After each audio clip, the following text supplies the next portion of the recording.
आप सबके भीतर बैठे हुए परमात्मा को, भगवान को, ईश्वर को प्रणाम करता हूँ।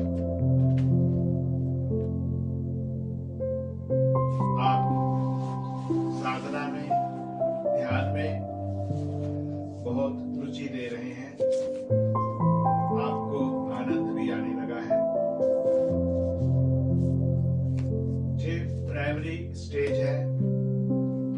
धीरे धीरे आप आगे निकलेंगे और फिर आपकी साधना का रास्ता भी अलग अलग होगा।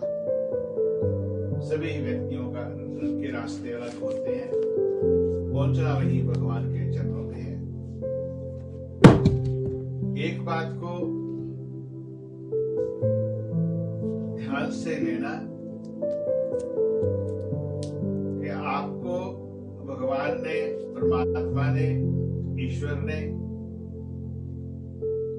सक्षम बनाया है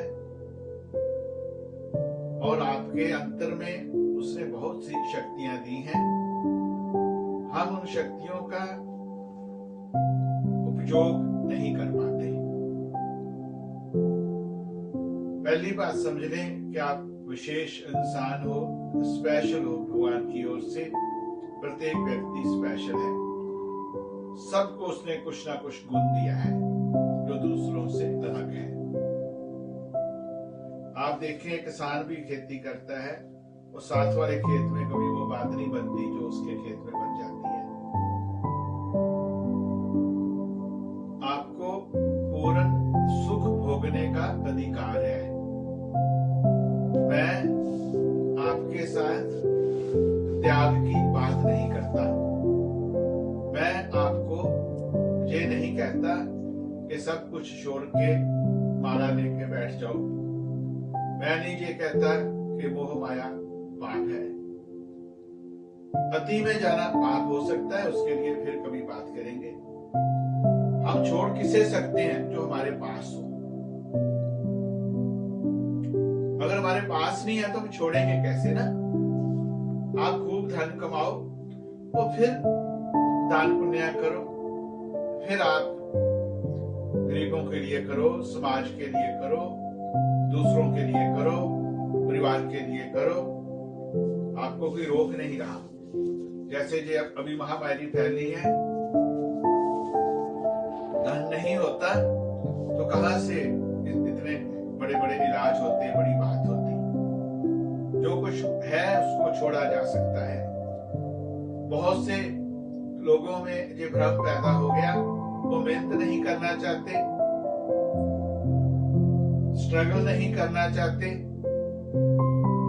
आगे नहीं बढ़ना चाहते, आराम फरमाना चाहते हैं और दोष दे देंगे, मेरे ग्रह अच्छे नहीं है, मुझे किसी ने साथ नहीं दिया, मेरे माता पिता ने मुझे समझा नहीं, मेरे भाई ने साथ नहीं दिया, मेरी पत्नी ने साथ नहीं दिया, मेरे पति ने साथ नहीं दिया, और हम बहाने लगाते हैं। और जो साधक व्यक्ति है, जो गुरु का शिष्य है, वो कोई बहाने नहीं लगाएगा। वो कहेगा इस बार नहीं कर पाया तो मैं नेक्स्ट सफल हो जाऊंगा, नेक्स्ट नहीं कर पाया नेक्स्ट हो जाऊंगा। और जो पुराने आपके किए हुए प्रयास हैं, वो समझ लो कि आपकी ट्रेनिंग है, ट्रेनिंग हो गई आपको। इसलिए जो आप अपना गोल रखना चाहते हो, खूब सोच विचार के उसको रखें, खूब सोच विचार के संकल्प को रखें। संकल्प का आपका कई किस्म का हो सकता है। लॉन्ग लाइफ का संकल्प, इस साल का संकल्प, इस महीने का संकल्प, प्रतिदिन का संकल्प, जो कि छोटे छोटे से बात बनेगी ना। आप इतना संकल्प करें, मुझे सुबह इतने बजे उठना है, इतने बजे सोना है, इतने घंटे स्टडी करनी है, इतना घंटा भगवान को देना है, इतना घंटा मुझे एंजॉय करना है, जो भी हो आप जो भी चाहते हो। तो जैसे जैसे आप समय बांट लेंगे, आपका मन पूर्ण रूप से एकाग्र होने लगेगा। दूसरी बात, किसी का मन दुखी ना करें, किसी को डाउन करने की कोशिश ना करें, किसी को भी, इवन अपने बच्चे को भी, छोटे को भी। अपने घर के सर्वेंट को भी, जो आपकी हेल्प करने वाला उसको भी डाउन करने की कोशिश ना करें। किसी को डाउन करना भी महापाप है, इससे आपका बहुत नुकसान होता है। तीसरा, जैसे आप अपना संकल्प सिद्ध करना चाहते हो तो अपने इष्ट एक रखें। आप अपने इष्ट को जल्दी जल्दी ना बदलें, और इष्ट आप वो रखें जिनसे आपको प्यार है। जो कृष्ण जी के भक्त होंगे उनके साथ अलग से आनंद आता है, उनके माथे का नूर, उनका तेज अलग से होता है। जो माँ के भक्त होते हैं, माँ की कृपा होती है, उनकी इंट्यूशन पावर बहुत अच्छी हो जाती है, वो रिद्धियों सिद्धियों के मालिक बन जाते हैं। वो जो कहते हैं पूर्ण होने लगता है। जो शिव जी का भक्त है वो निर्भय होता है, वो निडर होता है। हनुमान जी के भक्त में गजब का कॉन्फिडेंस होता है। विष्णु जी के भक्त में अलग स्थिति होती है, लक्ष्मी जी के भक्त में अलग होती है। जो भी आपके इष्ट हैं, एक इष्ट बनाएं,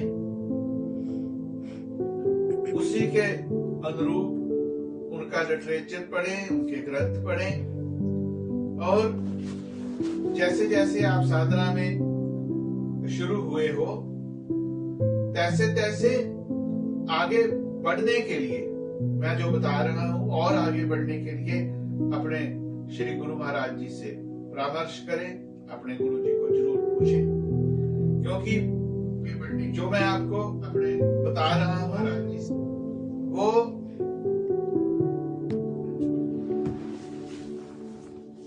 प्राइमरी है आपको सिखाने के लिए, आपके अंदर में प्यास पैदा करने के लिए।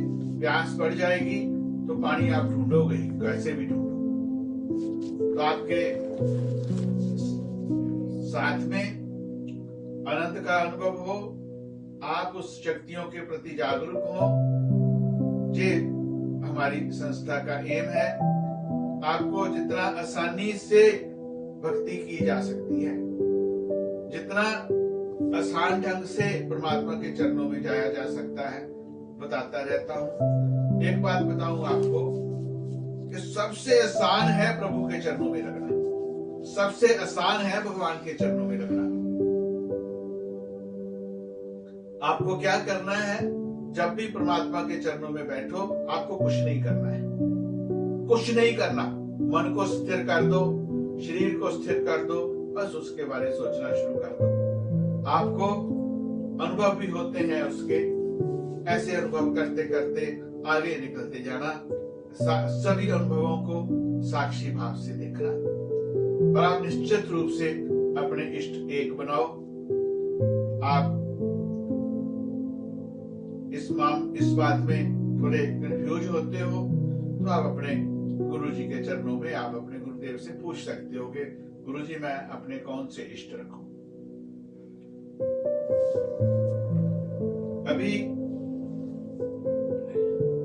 माता जी की नवरात्रि चल रही है, गुप्त नवरात्रि चल रही है, और नवरात्रि में माँ की साधना होती है, गुप्त ढंग से माँ के प्रयोग होते हैं। तो जो सभी लोग कर सकते हैं उनको बताने की कोशिश करता रहता हूं। आप माँ के चरणों में लगे रहें, माँ का ध्यान करते रहें, माँ के मंत्र जाप करते रहें, और जैसे जैसे आप ध्यान मंत्र जाप कर लेते हो, आप ध्यान में जाते हो, ध्यान को करने के बाद थोड़ा सा विश्राम जरूर करना। वो विश्राम आपकी साथ में जो आपको सूक्ष्म शक्तियों का अनुभव हुआ है, उन शक्तियों को एकाकार कर देगा। बहुत से लोग सोचते हैं मुझे संस्कृत नहीं आती तो मैं साधना में कैसे आगे बढ़ूंगा। ऐसा नहीं है दोस्तों कि जिनको संस्कृत ही आती वही साधना में आगे बढ़े। जो कुछ भी नहीं पढ़े थे उनका भी एकाकार हुआ भगवान के साथ। ऐसा नहीं जिसने धर्म के ऊपर PhD की है उसको भी ईश्वर मिले हों, जो एक धन्य भक्त जैसा व्यक्ति है उसको भी ईश्वर मिल गए।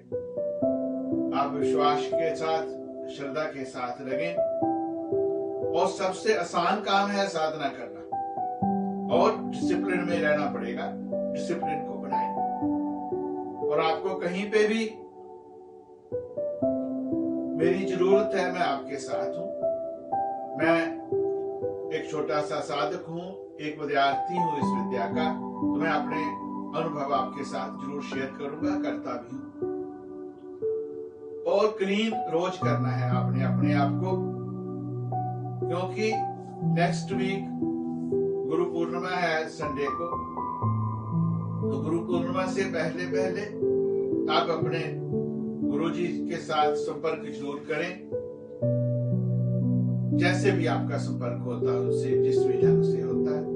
बहुत से साधक ऐसे हैं जब ध्यान में बैठते हैं तो गुरु से संपर्क हो जाता है, आंख बंद की और उससे बात होगी, ऐसा होता है। और अपने इष्ट के ऊपर पूर्ण पूर्ण पूर्ण पूर्ण विश्वास रखें, पूरी श्रद्धा रखें। एक बहुत बड़े महापुरुष हुए हैं, बहुत बड़े संत हुए हैं होशियारपुर में, आदरणीय पंडित फकीर चंद जी महाराज। ऐसा सत्य किसी ने नहीं बोला। आप उनको कभी भी पढ़ने की कोशिश करेंगे, ऐसा सत्य किसी ने नहीं बोला।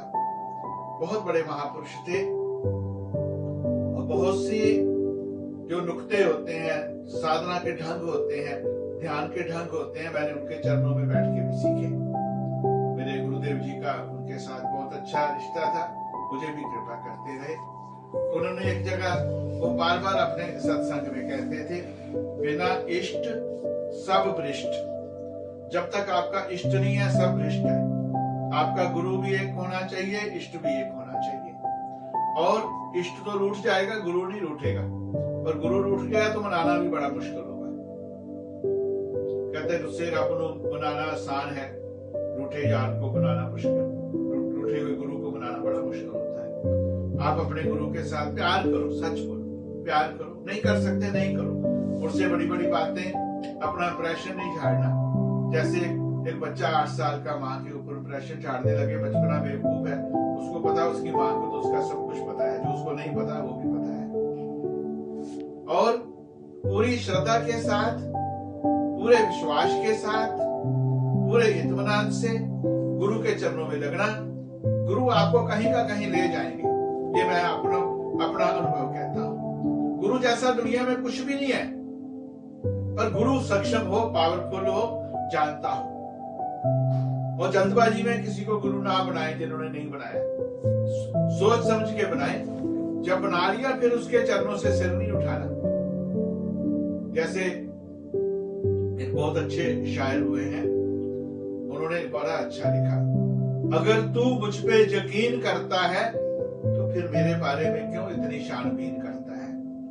जब यकीन कर लिया तो फिर उठना नहीं। गुरुदेव जी ने भी एक जगह लिखा, सर दरे यार पे रख कर ना उठाया हमने। क्या बात है, जो उनकी बात है, उनकी कृपा अलग है। पर गुरु पूर्णिमा आ रही है, गुरु पूर्णिमा के ऊपर सब शक्तियां जागृत होती हैं। हो सकता है आपके फादर के कोई गुरु हो, आपके दादा के कोई गुरु हो, वो महापुरुष हो, सिद्ध पुरुष हो। आप गुरु पूर्णिमा के ऊपर ध्यान करें, उनकी शक्ति भी आपके ऊपर आ जाए, आपकी कुल देवी की शक्ति भी आ जाए। आप अपने गुरु के साथ अपने चरणों में रहने की कोशिश करें। इसलिए आज लंबा मैसेज हो गया। और कहीं पे कोई तकलीफ आती है, मैं एक इसमें अलग से बोलूंगा कि गुरु के बारे कैसे महसूस हो, कैसा होना चाहिए, तो इसके लिए 2-4 दिन में मैं अलग से कहूंगा कुछ। अभी हम अपनी नकारात्मक शक्ति को निकालने की कोशिश करेंगे, हमारी नेगेटिव शक्ति निकल जाए। इसमें जिनके पास आपके गुरु जी का मंत्र है, उन मंत्र का जाप करें, ऊंचे स्वर में करें। जिनके पास नहीं है, आप श्री महाकाली जी का मंत्र, कलीम कालिकाय नमः, कलीम कालिकाय नमः,